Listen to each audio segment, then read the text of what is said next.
अपाङ्गता असक्षमता वा कमजोरी होइन, यो अवरोधजन्य अवस्था हो जसलाई परिवर्तन गर्न सकिन्छ।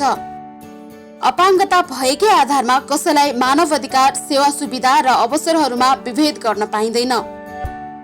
उनीहरूले समाज र राज्यलाई योगदान गर्न सक्दछन्।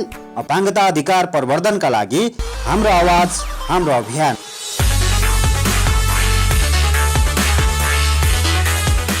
दर्शकबिन नमस्कार।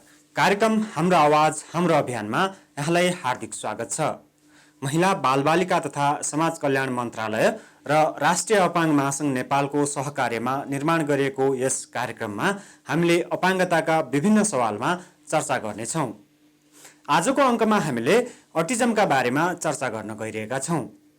के हो त अटिजम? हेरौँ यो रिपोर्ट।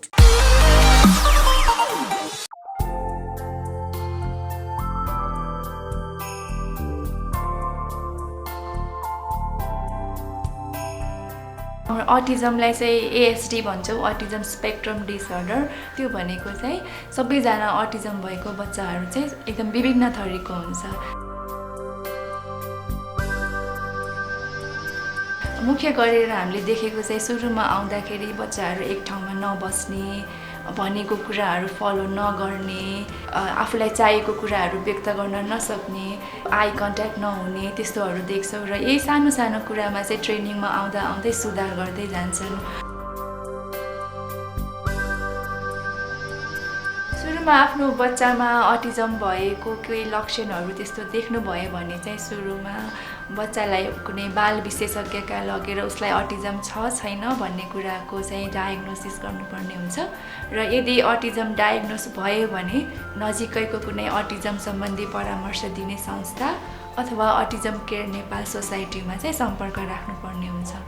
अटिजम चाहिँ सानै बेलामा डायग्नोस भयो, उसले समयमा नै इन्टरभेन्सनहरू पायो, सही वातावरणहरू पायो भने चाहिँ उसमा बिस्तारै बिस्तारै सुधारहरू आउँदै जान्छ। र यो अटिजम लाइफ लङ भए पनि यो ट्रेनिङहरूबाट चाहिँ बिस्तारै अटिजम भएको बच्चाहरू पनि इम्प्रुभ हुँदै जान्छ भन्ने कुरा बुझ्नुपर्ने हुन्छ।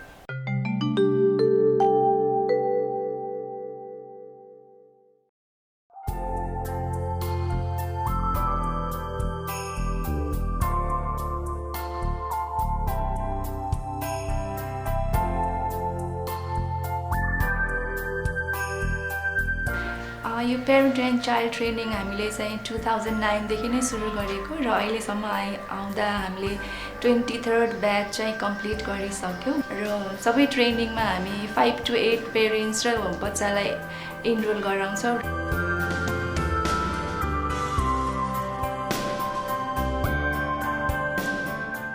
मेरो बाबु चाहिँ मेन बोल्दैन, अनि नबोल्ने भएको भएर चाहिँ अब एकदम धेरै 2.5 वर्षमा पनि बोलेन। स्कुलमा राखेर 1 वर्षमा पनि कुनै पनि चेन्ज नआएपछि चाहिँ केही न केही त होला भनेर अनि हामीले अब चेक गर्न गयौँ। त्यस बाबुलाई देखाएपछि चाहिँ यो अटिजम केयरमा आएपछि अटिजम हो भनेर डायग्नोसिस भयो।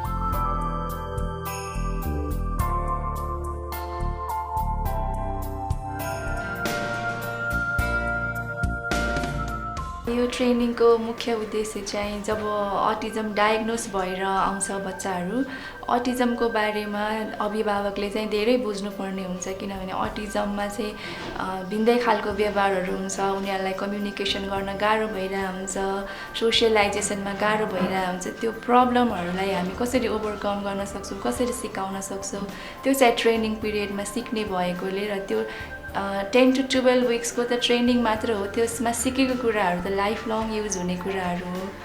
र मुख्य उद्देश्य भनेकै आफ्नो बच्चाको अटिजमको बारेमा बुझ्ने र त्यही अनुसार उसलाई सिकाउँदै गएमा ऊ चाहिँ भविष्यमा आत्मनिर्भर बन्न सक्छ भन्ने नै हो।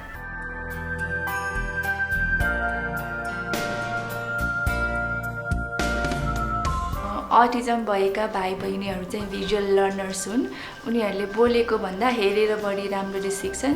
त्यही भएर ट्रेनिङमा आउँदाखेरि हामी जे पनि उनीहरूलाई छुवाएर देखाएर मात्र सिकाउने गर्छौँ। हरेक एक्टिभिटीमा आउँदाखेरि उनीहरूले एउटा सामान लिएर आउने गर्छ र त्यो सामानले चाहिँ उनीहरूले विभिन्न छुट्टा छुट्टै एक्टिभिटीमा आउँदैछौँ भन्ने चाहिँ सङ्केत पाउने गर्छ।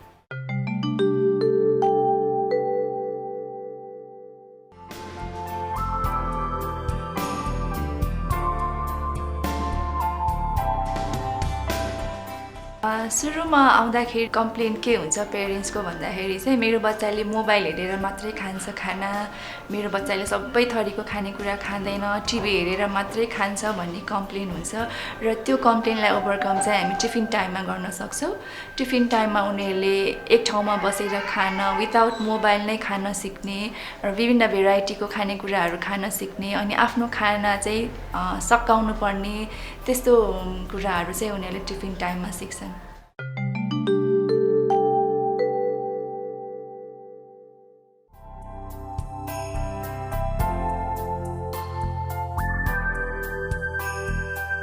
टेबल वर्क सुरु हुनुभन्दा अगाडि हामी हरेक बच्चाको फङ्सनल एसेसमेन्ट भन्ने गर्छौँ।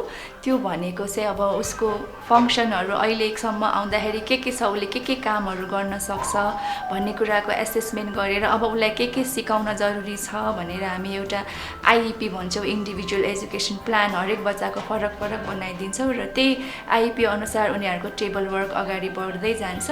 हाम्रो अटिजम भएको बाबु नानीहरूलाई चाहिँ ग्रुपमा सिकाउँदा अलिक गाह्रो हुन्छ र यो सामान्य खालको शिक्षा प्रणालीले सिकाउँदा अलिक गाह्रो हुने भएकोले वान अन वान इन्टरभेन्सन भन्छौँ।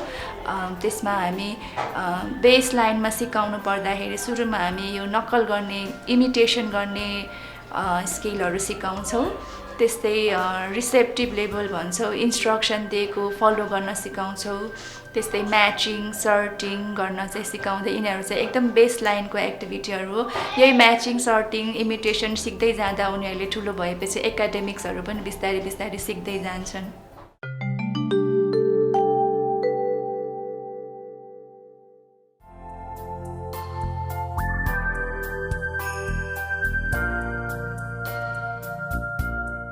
हाम्रो यो अटिजम भएको भाइ बहिनीहरूलाई चाहिँ जहिले पनि क्युरियोसिटी, एन्जाइटी, प्रेडिक्सन गर्न गाह्रो हुन्छ। वाट नेक्स्ट, अब के हुन्छ, म बिहान उठेपछि के गर्नुपर्छ, म दिनभरिमा मैले के काम गरेर बस्नुपर्छ र मेरो दिन कहिले एन्ड हुन्छ। त्यस्तै मलाई कुनै काम दिएको छ भने मैले कति काम गर्नुपर्छ, कहिले सकिन्छ भन्ने त्यो जहिले पनि एङ्जाइटी हुन्छ र त्यो एङ्जाइटीलाई कम गराउन हामी यो स्ट्रक्चर टिचिङ भन्छौँ। स्ट्रक्चर टिचिङभित्र हामी यो भिजुअल स्केड्युलहरू युज गर्छ। त्यो स्केड्युलले चाहिँ उनीहरूको एङ्जाइटीलाई कम गराउँदै जान्छ र सुरुमा स्कुलभित्र आएपछि मैले आज यो काम गर्नुपर्ने रहेछ, यो काम गरेपछि म घर जान पाउने रहेछ भन्ने त्यो उनीहरूलाई फिक्स भयो भने चाहिँ दिनभरिको एक्टिभिटीहरू उनीहरूले राम्ररी गर्ने हुन्छ। अब मेरो नातिनीको चाहिँ अब ऊ एक ठाउँमा बस्दैन थियो, अनि अब भनेको कुराहरूले फलो गर्दैन थियो। अब यहाँ आएपछि उसले सबै चिजहरू फलो गर्छ। तर अब यसो हेर्दा गर्दा आफैलाई खुसी लाग्छ। 6 जना बच्चा 6 किसिमको उनीहरूको इम्प्रुभमेन्ट छ। अब कोही त बोल्नै थालिसके भने यिनीहरूलाई भोलि स्कुल पठाउनु पर्छ। अब यिनीहरू एक ठाउँमा थिर गरेर बस्दैन थियो, अहिले कुर्सीमा बस्छन्। अनि एउटा के बच्चाहरू जो पनि ओभरटेक गर्ने, अरूलाई त्यस्तो गर्ने बानी हुन्छ, यिनीहरू टर्न टेक गर्न यिनीहरूले पेसेन्स यिनीहरूको क्रिएट भएको छ। किनभने पहिला उनीहरू मै मात्रै खेल्नु, उसलाई पुस गर्ने त्यस्तो। अब चाहिँ यो मिलेर खेल्नुपर्छ भने उनीहरू सर्कलमा बसेर सबैले मिलेर खेल्छन्। यस्तो सबै कुराहरू यिनीहरूले सिकेका छन् जुन चाहिँ स्कुल जाँदाखेरि उनीहरूलाई सजिलो पर्छ।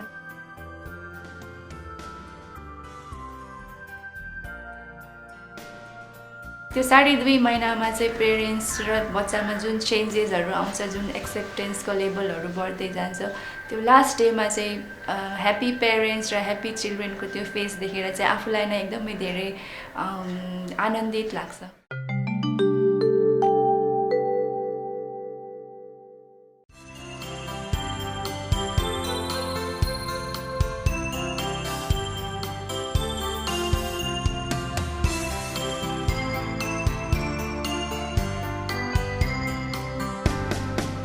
एसेम्ब्ली एउटा स्कुलको एउटा एक्टिभिटिज हो जसमा चाहिँ हामीले नर्मल स्कुलमा जुन हामीले एसेम्ब्ली गर्छौँ त्यो एउटा स्कुलको एउटा पार्ट भयो, एक्टिभिटिजको एउटा पार्ट भयो र जसले गर्दा चाहिँ उनीहरूलाई चाहिँ क्लासमा भएको व्यक्तिहरू चाहिँ उनीहरूको लागि युजुअल व्यक्ति भयो भनेपछि अरू क्लासमा भएको व्यक्तिहरू चाहिँ उनीहरूको लागि अनयुजुअल व्यक्ति भयो। सो द्याट जब उनीहरू एसेम्ब्ली टाइममा ग्रुपसँग रहन्छ, उभिएर काम गर्दछ, त्यसले चाहिँ उनीहरूलाई चाहिँ एउटा फर्स्टमा चाहिँ उनीहरूलाई पेसेन्ट डेभलप गर्न पनि हेल्प गर्छ एउटै ठाउँमा उभिएर 15 मिनट्स उभिनको लागि प्लस चाहिँ मासमा पनि उनीहरूलाई चाहिँ आफूलाई एडजस्ट गराउनमा पनि हेल्प गर्छ अनि प्लस अर्को के कुरा हुन्छ भने उनीहरूको एक्सर्साइजले गर्दाखेरि उनीहरूको फिजिकली मेन्टली र साइकोलोजिकली चाहिँ उनीहरूको डेभलपमेन्टमा पनि एकदमै हेल्प हुन्छ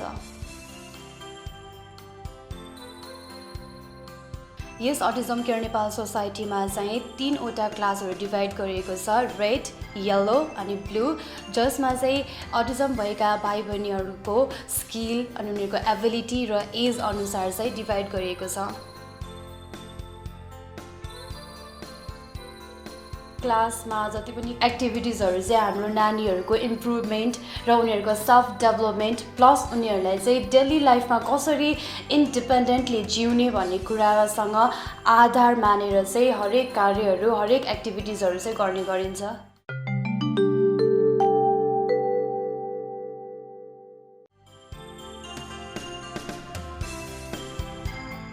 फिजिकल ग्रुप एक्टिभिटीमा चाहिँ हामीले नानीहरूलाई चाहिँ त्यस्तो एक्टिभिटी गराउँछौँ जुन एक्टिभिटीमा चाहिँ नानीहरू फिजिकल्ली इन्भल्भ हुन्छ र त्यसमा चाहिँ उनीहरूको एटेन्सन उनीहरूको कन्सन्ट्रेसन उनीहरूको जुन एउटा आई कन्ट्याक्ट हरेक कुरालाई चाहिँ मध्यनजर लिएर फिजिकल ग्रुप एक्टिभिटी गरिन्छ र जसमा चाहिँ मैले जुन ब्यालेन्सिङ बोर्डमा उभाएर उनीहरूलाई क्याच एन्ड थ्रो गर्ने गरेको थिएँ बल त्यसको उद्देश्य भनेको चाहिँ उनीहरूको एटेन्सन उनीहरूको कन्सन्ट्रेसन र त्यो सँगसँगै उनीहरूले बललाई क्याच एन्ड थ्रो गर्नु सक्छ कि सक्दैन फोकस गरेर भन्ने उद्देश्यले चाहिँ त्यो ब्यालेन्सिङ बोर्डमा चाहिँ हामीले उभाएर उनीहरूलाई बल क्याच एन्ड थ्रो गराएका थियौँ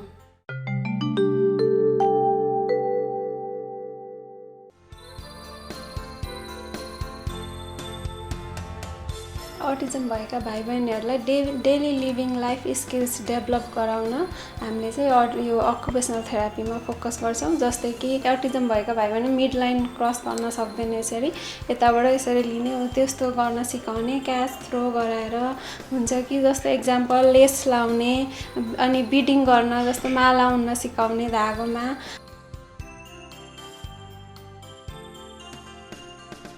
टन्टिङको चाहिँ मुख्य उद्देश्य भनेको चाहिँ सेयरिङ र वेटिङलाई हो जसमा चाहिँ वेटिङको लागि चाहिँ अब एउटा बच्चाले टर्न लिइरहेको हुन्छ भने अर्को बच्चाले वेट गर्नु परिरहेको हुन्छ जस्तै आफ्नो टर्न सकेपछि उनीहरूलाई चाहिँ फेरि सेयरिङ चाहिँ गर्नुपर्ने हुन्छ हाम्रो मेन उद्देश्य भने चाहिँ वेटिङ र सेयरिङ नै हो हामीले चाहिँ अब ग्रुप एक्टिभिटीहरूदेखि लिएर इन्डिभिजुअल एक्टिभिटीहरू गराउने गरेका छौँ त्यसमा चाहिँ के हुन्छ भने फर्स्ट फोकस भनेको चाहिँ सोसलाइजेसन गराउनु हो हामीलाई चाहिँ त्यसमा चाहिँ टन्टिङ पनि हुन आउँछ र एउटा गेम पनि हुनसक्छ है त्यसमा चाहिँ अब बच्चाहरूले चाहिँ आफ्नो टर्न लिने त्यसपछि सेयरिङ गर्ने त्यस्तो गेमहरू चाहिँ खेलाउने गर्दछ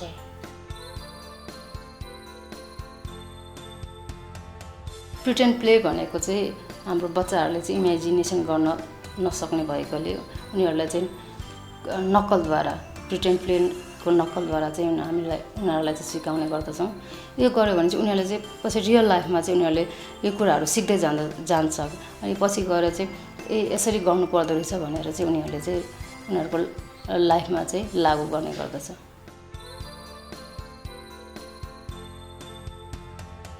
फर्स्टमा हामीले अटिजम भएको नानीहरूलाई चाहिँ एज एन इन्डिभिजुअल हामीले एक्सेप्ट गर्नुपर्छ अटिजम केयर नेपालमा त्यस्ता थुप्रै नानीहरू रहेको छ जससँग आफ्नै आफ्नै इन्डिभिजुअलिजम आफ्नै क्यारेक्टरिस्टिक्स आफ्नै एउटा पर्सनालिटी रहेको छ जोसँग फरक फरक बिहेभियर हुने हुन्छ कुन पोइन्ट छ जुन पोइन्टले गर्दाखेरि उनीहरूको बिहेभियर आएको छ भनेर हामीले चाहिँ आफै बुझ्न सक्छौँ अनि त्यसपछि जब बिहेभियर आइसकेपछि चाहिँ हामीले फर्स्टमा चाहिँ हामीले चाहिँ कारण पत्ता लगाएर त्यसपछि यो कारणलाई चाहिँ हामीले कसरी हैन इम्प्रुभ गर्न सक्छौँ भनेर चाहिँ हामी त्यस अनुसार चाहिँ हामी अगाडि बढ्न सक्छौँ र अल अफ सडन जब नानीहरूको चाहिँ अब कुट्ने चिच्याउने एकदमै पिट्ने थुक्ने यस्तो बिहेभियरहरू चाहिँ हाम्रो नानीहरूमा आउने गर्दछ उनीहरूले चाहिँ के खोज्छ त जब उनीहरूले थुक्छ तब हामीमा चाहिँ केही न केही रियाक्सन आयो भने चाहिँ मैले थुकेँ भने चाहिँ यस्तो हुँदो रहेछ भनेर उनीहरूले बुझ्छ र त्यो कुरालाई चाहिँ उनीहरूले रिपिटेडली गर्ने गर्दछ।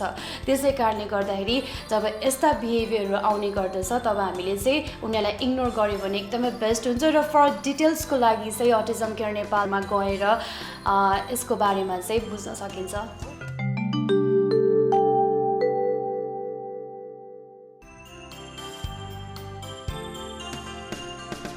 हामीले कन्सेप्ट चाहिँ जे कुराको पनि दिन सकिन्छ। जस्तै कन्सेप्ट भन्नाले अब समरमा हामी एकदमै लाइट क्लोथ्सहरू लाउँछौँ, त्यसको पनि उसलाई कन्सेप्ट चाहियो। के थाहा त होइन, अब विन्टरमा लाउने लुगा चाहिँ उसले समरमा लगाइदिएला। सो द डिफ्रेन्सेस इज उसलाई कन्सेप्ट हुनुपर्छ, यो समर हो, समरमा हामी लाइट क्लोथ्स लाउँछौँ, सर्ट्स लाउँछौँ होइन। अब जस्तो विन्टरमा चाहिँ हामीले एकदमै बाक्लो लुगा लाउनुपर्छ, न्यानो भएर बस्नुपर्छ। हरेक कुराको उसलाई कन्सेप्ट चाहिन्छ। कलर होइन, उसलाई अब एकाडेमिकली लाने हुने सेप्स, नम्बर्स, अल्फाबेट्स, हरेक कुराको उसलाई कन्सेप्ट चाहिँ हुनुपर्छ, जसले गर्दा चाहिँ उसलाई कहीँ लाँदा उसको लाइफमा चाहिँ सजिलो पर्न जाओस्।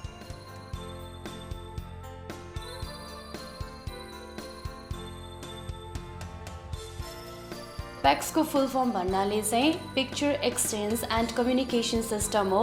यसको उद्देश्य भनेको चाहिँ हाम्रो नानीहरू चाहिँ भिजुअली उनीहरू जे कुरा पनि लर्न गर्नु सक्दछ। उनीहरूले चाहिँ बोलेर सुनेर भन्दा पनि हेरेर चाहिँ क्विक जुन कुरालाई पनि लर्न गर्ने गर्दछ। त्यसै कारणले गर्दाखेरि चाहिँ यस अटिजम केयर नेपाल सोसाइटीमा जति पनि कुराहरू एक्टिभिटिजहरू गर्नेदेखि लिएर खानेकुराहरू गर्नेदेखि लिएर टोयलेटिङ गर्नेदेखि लिएर हरेक डेली एक्टिभिटिज जुन सिकाउनेहरू कुराहरू हुन्छ ती हरेक कुराहरू चाहिँ पेक्सद्वारा नै सिकाउने गर्दछ।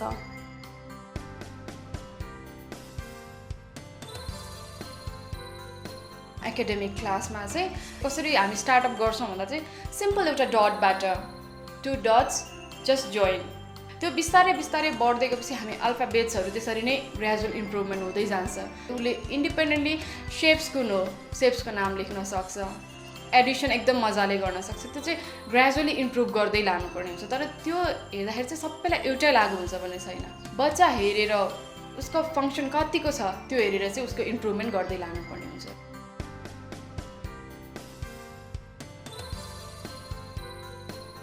प्री भोकेसनल एरियामा जुन 100 क्लासको बच्चाहरू आउनुहुन्छ, भाइ बहिनीहरू होइन, उहाँहरूले चाहिँ के गर्नुहुन्छ भन्दाखेरि अब आफ्नो डेली लिभिङ भोलि गएर उहाँहरूले चाहिँ अब प्री भोकेसनल एरियामा हुने कामहरू जस्तै एन्भलप मेकिङहरू भयो, बिडिङको कुराहरू भयो, स्टिचिङहरू भयो, जुनले गर्दा चाहिँ उहाँहरूलाई भोलि गएर आफ्नो सस्टेन गर्नलाई पनि मद्दत पुग्छ। त्यसले गर्दा चाहिँ हामीले आश गरे कि अब उनीहरू चाहिँ होइन एकदमै इन्डिपेन्डेन्ट हुन् र आफ्नो लाइफ आफै बिताउन सकुन् भनेर चाहिँ हामीले प्री भोकेसनल एरियामा चाहिँ उनीहरूलाई राखेको हो। अटिजम शारीरिक रूपमा अप्रष्ट देखिने मस्तिष्कको विकासको क्रममा जैविक विचलन जसलाई हामी जेनेटिक म्युटेसन भन्छौँ सोको कारणले गर्दाखेरि केही अंशहरूको विकासमा एक प्रकारको ढिलाइले गर्दाखेरि अटिजमको अवस्था हुन्छ, जसमा सञ्चारको, सामाजिक सिप र व्यवहारको दोहोर्याएर गर्ने व्यवहारहरू जस्ता एउटा त्रिकोणको रूपमा अटिजम देखिन्छ। अटिजम भएका व्यक्तिहरूले पनि हाम्रो समाजमा, हाम्रो समुदायमा प्रभावकारी किसिमले चाहिँ उहाँहरूले चाहिँ आफ्नो नेतृत्व गरेर त्यस किसिमको समाजलाई योगदान पनि पुर्याउन सक्नुहुन्छ। दर्शकबिन, पक्कै पनि यो रिपोर्टबाट तपाईले अटिजमका बारेमा धेरै जानकारी पाइसक्नु भएको छ। नेपालमा अझै पनि अटिजमका बारेमा जनचेतनाको निकै अभाव छ। विश्व समुदायले अप्रिल 2 लाई विश्व अटिजम दिवसको रूपमा मनाउँदै आएको छ। नेपालमा पनि अटिजम दिवसलाई लक्षित गरेर विभिन्न कार्यक्रमहरू आयोजना गरिएका थिए। यिनै कार्यक्रमहरूलाई समेटेर तयार पारिएको रिपोर्ट अबको प्रस्तुतिमा।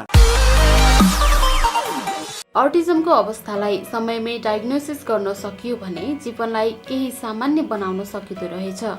तर हाम्रो अवस्था विडम्बना नै भन्नुपर्छ, अझै पनि देशका केही अस्पताल बाहेक अन्य ठाउँमा अटिजमको अवस्था पत्ता लगाउन सकिँदैन।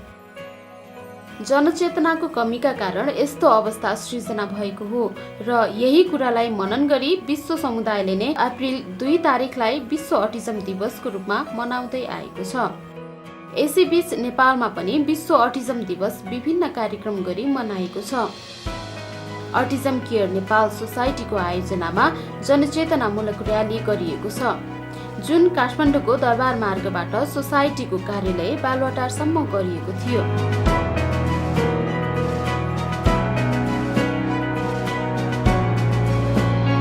कार्यक्रममा विभिन्न समाजसेवी, अभिभावक एवं अन्य व्यक्तिहरूको सहभागिता रहेको थियो।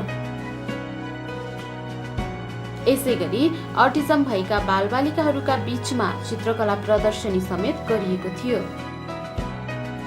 काठमाडौँको बौद्ध स्तूपमा विश्व अटिजम दिवसको अवसर पारेर नीलो बत्ती प्रज्वलन गरिएको थियो।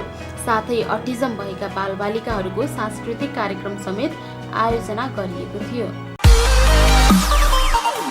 संस्थाले अटिजम दिवसकै अवसर पारेर विभिन्न सञ्चारकर्मीहरू बीचमा अन्तर्क्रिया कार्यक्रम समेत आयोजना गरिएको थियो। उक्त कार्यक्रममा सहभागी भएका स्वास्थ्य मन्त्री गगन थापाले अटिजम आजको दिनसम्ममा राज्यको दायित्वभित्र पर्न नसकेको र आगामी दिनमा राज्यले सम्बोधन गर्ने पर्ने विषय भएको बताउनु भएको थियो। अटिजमको विषय स्वास्थ्य मन्त्रालयको हाम्रो आफ्नो बुझाइ यो एउटा ठुलो पब्लिक हेल्थ क्राइसिसको इस्यु हो। पब्लिक हेल्थ क्राइसिस इस्यु हो भनिसकेपछि अब स्वास्थ्य मन्त्रालयले यसको स्वास्थ्य मन्त्रालयको तर्फबाट यसको रेस्पोन्स के हो भन्ने कुरा सँगसँगै जोडिएर आउँछ। त्यो भएको हुनाले गर्दाखेरि अटिजम लगायतको यस्तो थुप्रै जसलाई हामीले पब्लिक हेल्थ क्राइसिस भनेर मान्यौँ, तर स्वास्थ्य मन्त्रालयभित्र हाम्रो काम कार्यभार हेर्दै गर्दाखेरि कतिपय विषयहरूको सन्दर्भमा चाहिँ यहाँ सेन्टर्सहरू नै छ। हामीले सेन्टर नै बनाएर मन्त्रालयको पब्लिक हेल्थको छुट्टै कार्यक्रम छ, रिसोर्सेस छ, त्यसमा काम गरिरहेका छौँ, त्यसमा चाहिँ हामीले रिसोर्सेस पाएका पनि छौँ। तर यस्तो थुप्रै विषयहरू चाहिँ परिवारको सदस्यहरू लडिराख्नु भएको छ, सामाजिक संस्था जुधिरहेको छ, तर त्यस सरकारको उपस्थिति कहीँ पनि छैन। मन्त्री थापाले चाँडै नै कुष्ठरोग निवारण विभागलाई सम्पूर्ण अपाङ्गता हेर्ने शाखाको रूपमा विकास गर्ने योजना रहेको बताउँदै अबका दिनमा सरकार एक्लैले वा अभिभावक एक्लैले अपाङ्गताको विषय हेर्नु नपर्ने र अभिभावकहरू बीचको साझेदारीमा अटिजमका बारेमा काम गर्ने योजना स्वास्थ्य मन्त्रालयले बनाइरहेको जानकारी गराउनु भएको थियो। सरकारले गर्नै पर्छ भनेर संविधानले निर्दिष्ट गरेको, सरकारको आधारभूत दायित्व हो भन्ने कुरा सरकार आफूलाई पनि बोध भएको, गर्ने जिम्मेवारी पनि भएको यस्ता कतिपय क्षेत्रहरू छन् जहाँ सरकारले काम गर्दै आएन। तर यस्तो थुप्रै सिभिल सोसाइटी अर्गनाइजेसनहरूले, सोसल अर्गनाइजेसनहरूले, मुभमेन्टहरूले राम्रो काम गरेर आफूलाई प्रमाणित गरिसकेको, स्थापित गरिसकेको छ। यस्तो ठाउँहरूमा अब सरकारले के गर्नुपर्छ भन्ने मेरो सोचाइ हो भने यहाँ आएर अहिले काम गरिरहेको संस्थाहरूलाई, अभियानहरूलाई छोडेर यो काम पनि मै जिम्मा लिन्छु भनेर होइन, यो जिम्मेवारी मेरो हो, तर म यसरी यहाँ काम गरिरहेको संस्थाहरूसँग, अभियानहरूसँग साझेदारीका आधारमा यो जिम्मेवारी पुरा गर्छु। सरकारले आफ्नो जिम्मेवारी पुरा गर्नको लागि सम्पूर्ण कुराहरू, सर्भिसेसहरू, अरू सबै कुरा आफै गर्नुपर्छ भन्ने छैन।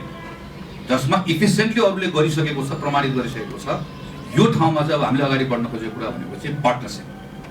त्यो पार्टनरसिपलाई एउटा त हामी पोलिसी नै बनाउँछौँ, state non state partnership policy भनेरै। त्यसमा टेकेर हामी अटिजम केयर नेपाल सोसाइटी जस्तो संस्थाहरूसँग, जसले सबैलाई समेटेको छ, जसले गर्न सक्ने संस्थाहरूसँग चाहिँ हामी साझेदारीमा कार्यक्रम गर्न चाहन्छौँ। दर्शकबिन, अटिजम कुनै रोग होइन, यो एक अवस्था हो। समयमै यसको पहिचान गर्न सक्यो भने अटिजम भएका व्यक्तिहरूले पनि अन्य मानिस सरह सहज जीवनयापन गर्न सक्दछन्। हस्त आजका लागि हाम्रो कार्यक्रमको निर्धारित समय सकिन लागिसकेको छ। अर्को हप्ता अपाङ्गताका अन्य विषयहरू लिएर उपस्थित हुने नै छौँ। तबसम्मका लागि म लगायत सम्पूर्ण युनिट बिदा चाहन्छौँ। नमस्ते।